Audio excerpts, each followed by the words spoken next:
Thank you, sir. With your permission, I'd just like to ask the Honorable Minister that on the use of single-use plastic, we have already got the Plastic Waste Management Rules 2021.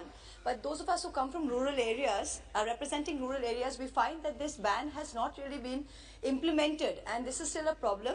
What I'm asking is, what is the alternate mechanism we are using? Because still today, for most vendors, single-use plastic remains the cheapest form. So are we developing jute or cloth or anything at the same price point that people can actually pick up? Because if you are bringing a law in and not giving an alternative, that's why people are not accepting the alternative. So what is the other biodegradable options that the government is trying to promote? Thank you, sir.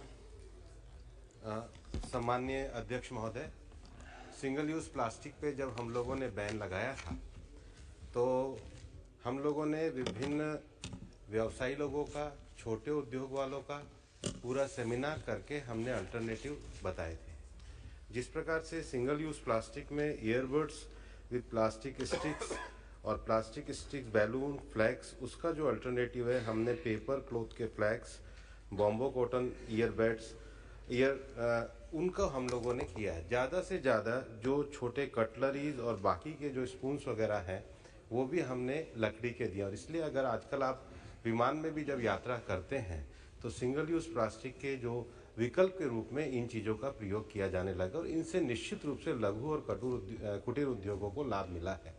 इसके साथ ही साथ मंत्रालय इस बात पे भी काम कर रहा है कि जो बायोडिग्रेडेबल हैं उन भी उत्पादों का ज़्यादा से ज़्यादा प्रयोग किया जाए। और हम लोगों ने सिंगल यूज़ प्लास्टिक में जो जिन चीज़ों को बंद किया है उसके अतिरिक्त जो छोटी प्लास्टिक की जो थैली आती है वो 75 माइक्रो तक हम लोगों ने 30 सितंबर तक करी और अब दिसंबर के बाद 125 की जो माइक्रो वो जो उसकी लेंथ की जो प्लास्टिक की थैली है वो भी बंद होगी।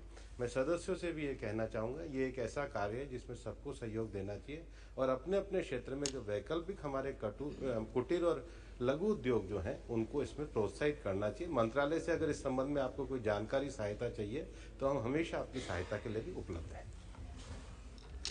क्वेश्चन नंबर 67 के सुब्बा